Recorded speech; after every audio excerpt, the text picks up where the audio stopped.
C'est un site grâce auquel j'ai découvert l'incroyable histoire de la création de la forêt des Landes au XIXe siècle. Cette période charnière qui a totalement changé les paysages et bouleversé l'organisation sociale des sociétés humaines qui vivaient ici depuis des siècles. L'écomusée de Marquez à Sabre permet aux visiteurs de remonter le temps et d'honorer le savoir-faire des anciens. Nous en profiterons pour nous rendre au musée de Bayonne et de l'histoire basque, qui raconte comment ce peuple a réussi à sauvegarder sa culture tout en restant dans la modernité. Puis, le temps d'un détour en Limousin, j'irai à la rencontre d'un herboriste amoureux de poésie, celle d'un des plus grands auteurs occitans du XIIe siècle, Bernard de Ventadour.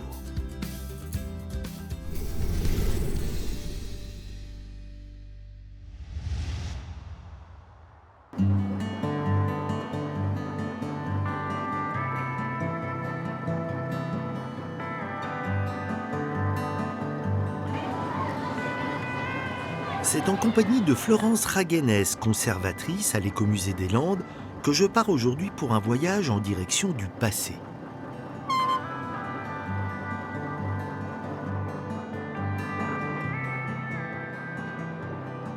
Pour rejoindre le quartier de Marquez, il n'y a pas d'autre choix que d'emprunter depuis la gare de Sabre ce petit train.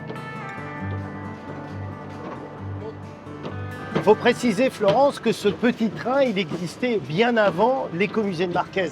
Oui, tout à fait. Cette ligne-là a été inaugurée en 1889 et elle fait partie d'un ensemble de lignes qui a été développé à partir de la deuxième moitié du 19e siècle par rapport au développement de la forêt. En fait, c'est vraiment la loi promulguée par Napoléon III le 19 juin 1857 qui va donner un coup d'accélérateur à la plantation des pans maritimes. Mais alors, il y avait beaucoup de lignes à travers la forêt des Landes à ce moment-là? Alors, à la veille de la Première Guerre mondiale, c'est dans les Landes qu'on compte le plus de kilomètres de voies ferrées par habitant. Cette période du 19e siècle, c'est des bouleversements considérables, paysagers, mais pas seulement. Oui, également sociaux et de mode de vie. Et c'est justement à cette période de transition que s'intéresse l'Écomusée de Marquez.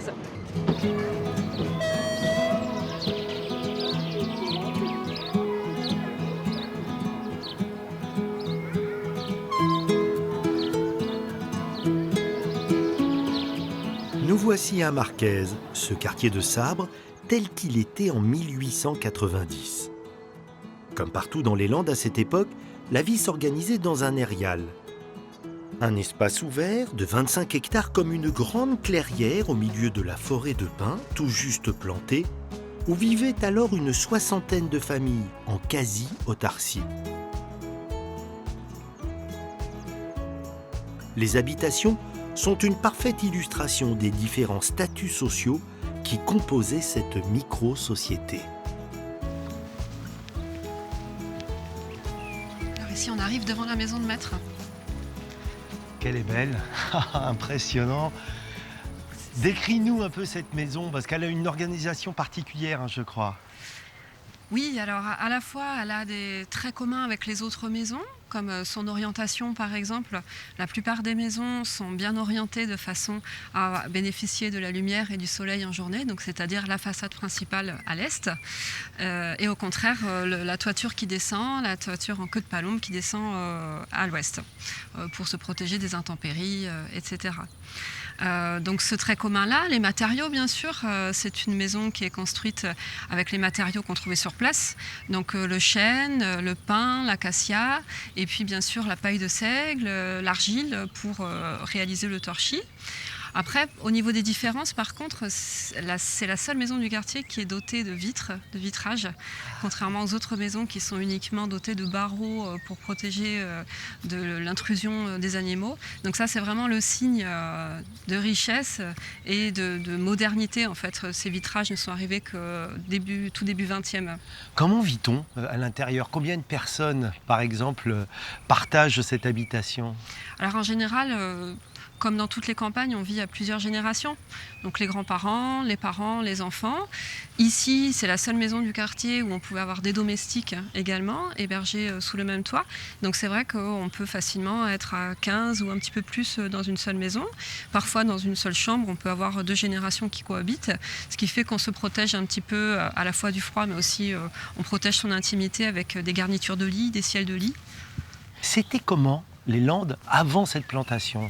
Avant la loi de 1857, on est majoritairement sur de la lande. Alors cette lande, les hommes ont su s'adapter malgré tout, c'est-à-dire qu'ici, pendant plusieurs siècles, c'est le système agro-pastoral qui prédomine. Alors explique-nous, comment ça fonctionne ce système? L'agropastoralisme, c'est l'élevage au service de l'agriculture, c'est-à-dire que le troupeau de brebis landaises permet de fertiliser cette terre acide pauvre, donc permet de faire pousser du seigle qui permettra de faire de la farine et de se nourrir. Les bergers sont abandonnés au profit de ce qu'on présente comme la modernité, la prospérité, c'est-à-dire la forêt industrielle.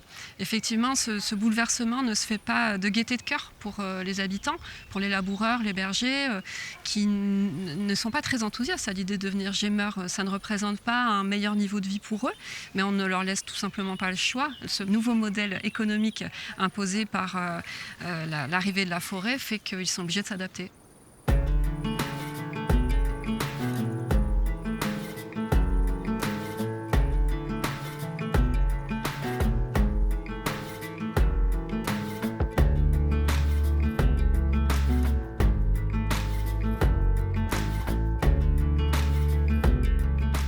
Je vous emmène maintenant à Bayonne, capitale du Pays basque. Réputée pour son patrimoine, ses maisons à colombages aux couleurs identitaires. Direction le Petit Bayonne, ce quartier qui fut dès le Moyen-Âge le port commercial de la ville. C'est sur le quai des Corsaires, dans l'une des plus vieilles maisons de la cité, ancienne demeure d'un négociant construite au XVIe siècle, que se trouve le musée basque et de l'histoire de Bayonne. Sabine Cazenave en est la directrice. Après avoir travaillé dans de nombreux musées de France, Sabine, née d'une mère basque et d'un père béarnais, est revenue au pays. Quiconque a visité dans un village, un cimetière basque reconnaît ces objets, des stèles discoïdales, qui ont une forme très particulière d'ailleurs. Pourquoi, Sabine ? Alors, probablement, il y a plusieurs interprétations, probablement parce qu'effectivement il s'agit d'hommes debout, donc le tronc, la tête, et probablement aussi parce qu'effectivement derrière il y a la symbolique du cercle et la symbolique de la terre, donc effectivement terre et ciel, voilà. Ça peut être aussi une autre interprétation. Après, progressivement, avec la christianisation des Basques, on voit arriver le chrisme et la symbolique chrétienne, alors que très généralement, les signes qui sont sur la stèle représentent la fonction sociale de la personne qui est enterrée, donc son métier essentiellement. Tu dis que l'un des écueils à éviter pour un musée comme celui-ci, c'est que les objets finissent par devenir muets. Qu'est-ce que tu entends par là ? Certains objets peuvent devenir muets parce qu'on ne les voit plus agis, on ne voit plus leur fonction. Donc c'est pour cela qu'aujourd'hui, on introduit davantage le son et l'image qui permettent de redonner un contexte aux objets.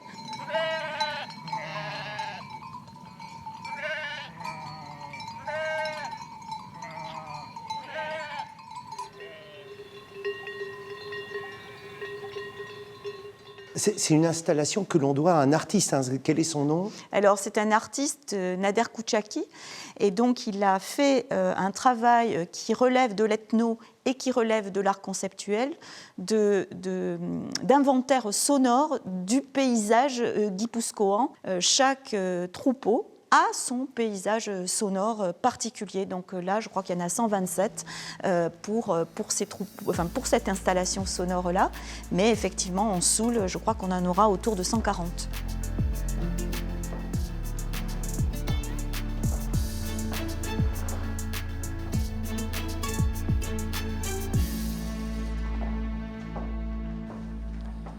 Cela pourrait surprendre de voir des objets sportifs dans un tel musée. Et pourtant, il raconte aussi cette culture basque. Oui, alors c'est une des régions du monde où effectivement le sport n'est pas seulement porteur de performance, mais il est porteur de toute une culture. Donc par exemple, les points sont chantés au Pays Basque, c'est quand même très impressionnant à voir. L'ensemble de l'économie sportive qui tourne autour des innombrables types de gants, de parties, de types de jeux fait vivre toute une économie, effectivement, mais aussi toute une économie culturelle.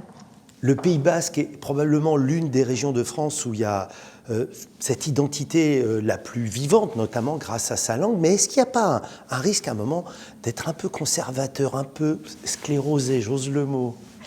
Alors je ne pense pas, parce que c'est une tradition en mouvement. C'est pas parce qu'on est porteur d'une tradition et d'un savoir-faire qu'on n'innove pas. Donc, par exemple, je prends l'exemple dans cette salle de l'aluminium. Quand l'aluminium arrive, qui est un matériau en métal très très léger, eh bien, effectivement, il y a des fabricants de Chistera qui se disent formidable, je vais faire des prototypes en aluminium puisque c'est si léger. Eh bien, ils tentent effectivement des gants en aluminium. Et puis, comme c'est finalement moins efficace, et puis on revient aux gants traditionnels puisqu'il est plus efficace. Et de même que certains croient que les musées sont sclérosés, non, on essaie effectivement de montrer ce que toute tradition a de vivant à partir du moment où elle s'exprime encore aujourd'hui, que ce soit la chant, la danse, les sports, les traditions. À partir du moment où elles sont vécues par les gens et elles sont poursuivies par les gens, effectivement, il n'y a pas de sclérose.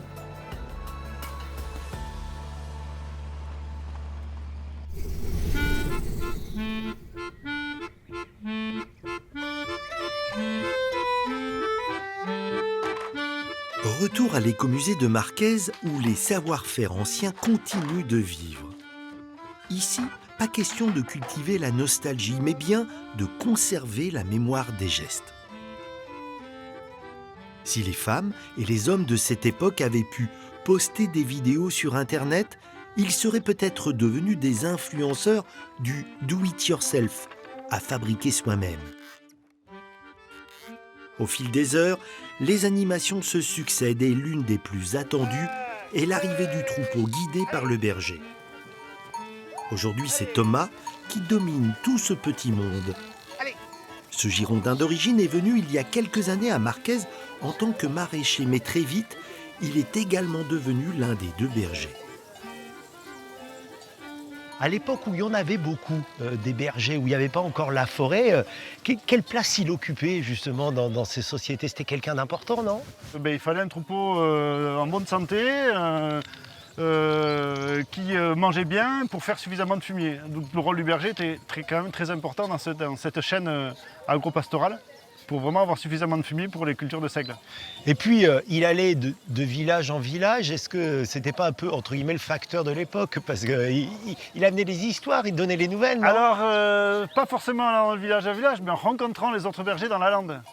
Puisqu'il partait dans la lande avec son troupeau, que les autres bergers qui venaient des aériales à côté, mais aussi ils les retrouvaient dans la lande, donc c'était le moment de se croiser et de se raconter des histoires et se donner les nouvelles des villages environnants. Tu es et maraîcher et berger ici.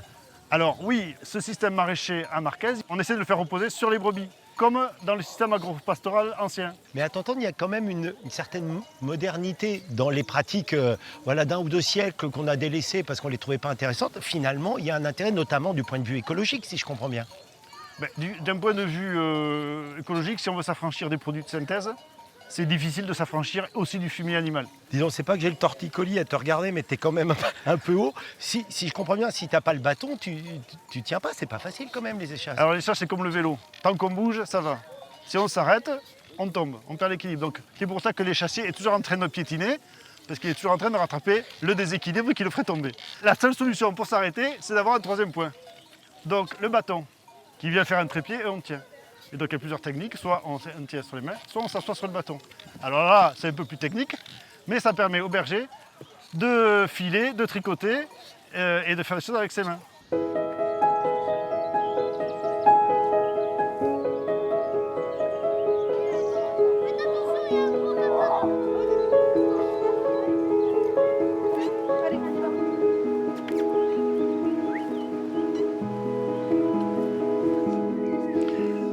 Alors, je t'ai mis des échasses d'initiation qui font 40 cm. Moi, tout à l'heure, j'étais sur 90 cm.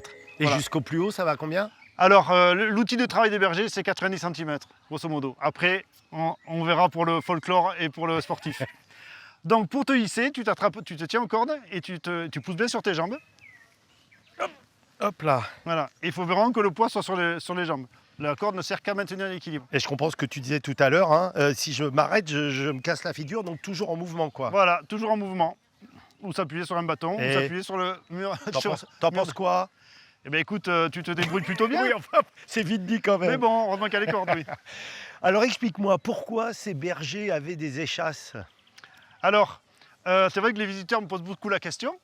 Et ils font l'association marécage et chasse. Donc c'est une erreur, puisque le berger il gardait des moutons qui n'allaient pas pâturer dans les marécages, et en plus avec des échasses comme ça, dès que le sol est mou, on s'enfonce. Ah oui, tu t'enfonces, tout le poids sur un petit point. Tout le poids sur un petit point, on s'enfonce. Donc c'est pas du tout ça.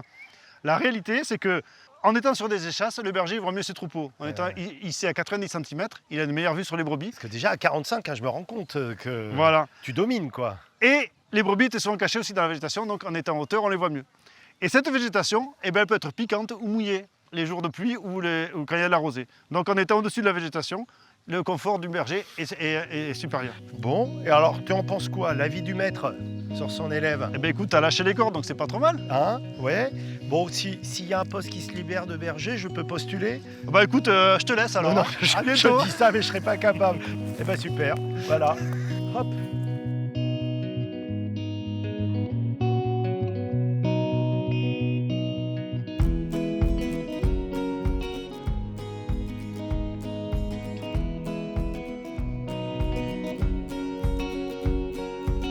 Nous partons maintenant en Limousin dans le massif des Monédières, à la rencontre d'un homme pour qui le mot racine est d'une importance capitale. Jean Maison, herboriste, est un expert des plantes aromatiques et médicinales. Avec lui, un simple champ devient un lieu d'exploration.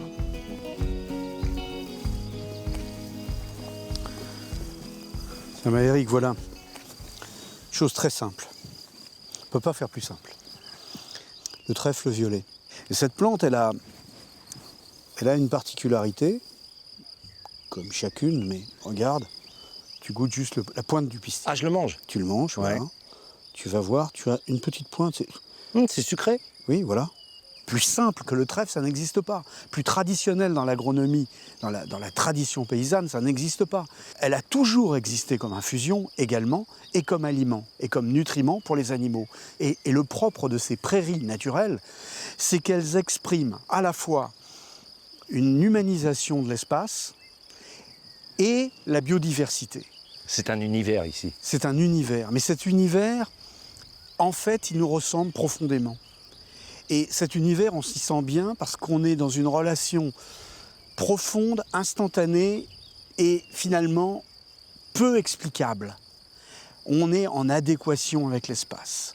Ça nous propulse vers quelque chose en nous qui est à la fois de l'imaginaire, qui a une forme de mystique, mais il y a aussi une sensualité, il y a une réalité, ça ouvre l'appétit. On a envie de casser la graine, quoi. Ah ouais. Voilà. Et donc, cette beauté-là, elle est à notre portée.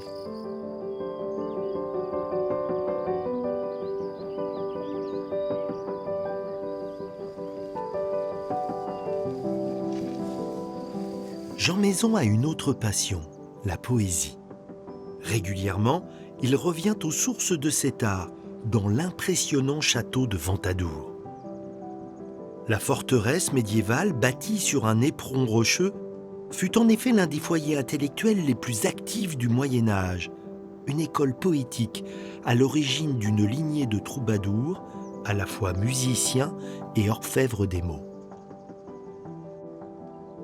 Parmi les grands troubadours, il y en a un bien sûr qui marque cet endroit, c'est Bernard de Ventadour. On peut dire que c'est un poète de niveau mondial. Aujourd'hui, il est étudié dans les universités du monde, au Japon, aux États-Unis, en Allemagne, et ceci depuis longtemps, ce n'est pas une nouveauté. Bien sûr, des poètes français se sont beaucoup intéressés à lui, hein, des poètes contemporains. C'est quelqu'un qui traverse toute la littérature et à travers le temps. Tu n'es pas un universitaire, mais tu t'intéresses depuis toujours à ce grand auteur et à ses textes. Pour qu'on comprenne mieux, est-ce que tu aurais un exemple, quelques vers qu'il a écrits? J'ai tant d'amour au cœur, de joie et de douceur, que le gel me semble fleur et la neige verdure. Et dans la version originale, en occitan? Tant est le corps d'amour, de joie et de douceur, perché le jau me semble fou et l'agneau verdure. Qu'est-ce qui te touche le plus, en fait, dans la poésie de Bernard de Ventadour? Ventadour, c'est l'aboutissement de l'écriture et de l'intériorité. C'est-à-dire que nous allons avoir un concentré de tout ce qui est l'événement de la nature. Ça va de l'émoi amoureux jusqu'à la peine. Ça va de la rencontre floristique, la découverte de la fleur qui elle-même devient un objet de symbole, où tout s'enchevêtre, tout s'implique, tout s'imbrique, dans une écriture extrêmement épurée. C'est une symbiose.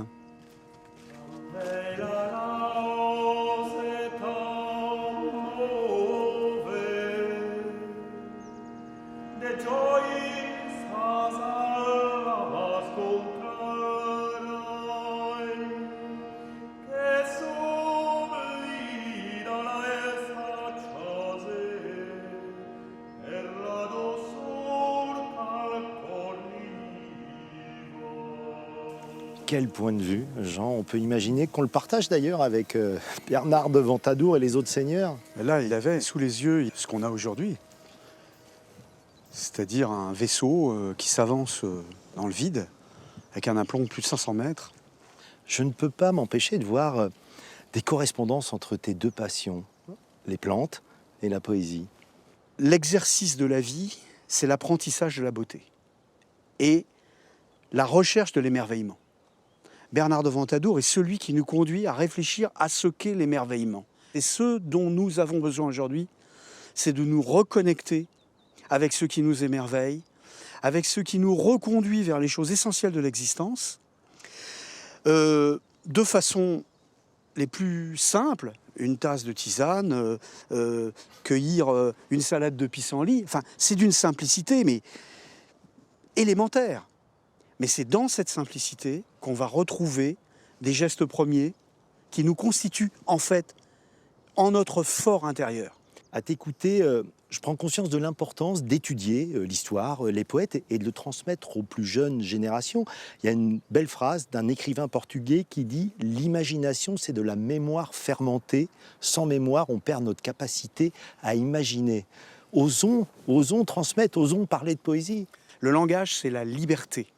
Le monde binaire nous conduit vers des affrontements. Le monde subtil, le finamore, ce qui relève de la subtilité, de la nuance, nous conduit vers la paix. Et donc vers la conciliation, vers le dialogue. Que le troubadour était un homme ou une femme de dialogue.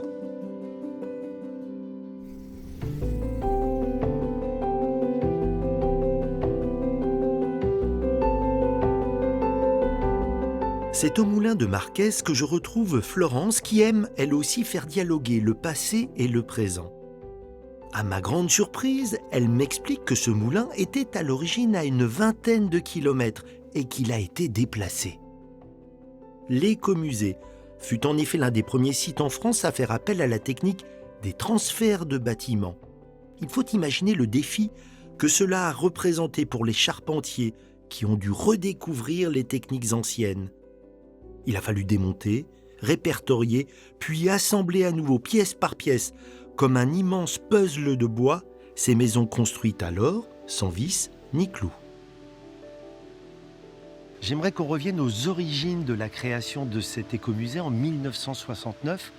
Faire parler les paysages, raconter une histoire sociale, c'était assez novateur. Oui, c'est une façon complètement nouvelle, effectivement, d'envisager les musées. qui, dans ces années 60, avec mai 68 et la révolte étudiante, sont dans une période de remise en cause, et notamment de la culture élitiste. Alors on met en valeur ce cadre-là, l'habitat lui-même, alors qu'on est dans une période où on veut du formica, des maisons neuves. Oui, les acteurs locaux ou nationaux qui ont participé à la création de cet écomusée, qui est le deuxième à avoir ouvert ses portes en France, comprennent que les traces des modes de vie ruraux des 18e et 19e sont en train de disparaître, justement avec cette modernité qui entre dans les foyers. Donc si on ne préserve pas ces traces à ce moment-là, elles risquent d'être perdues pour toujours. Cette mise en valeur du savoir-faire, est-ce que tu penses qu'elle a une modernité ?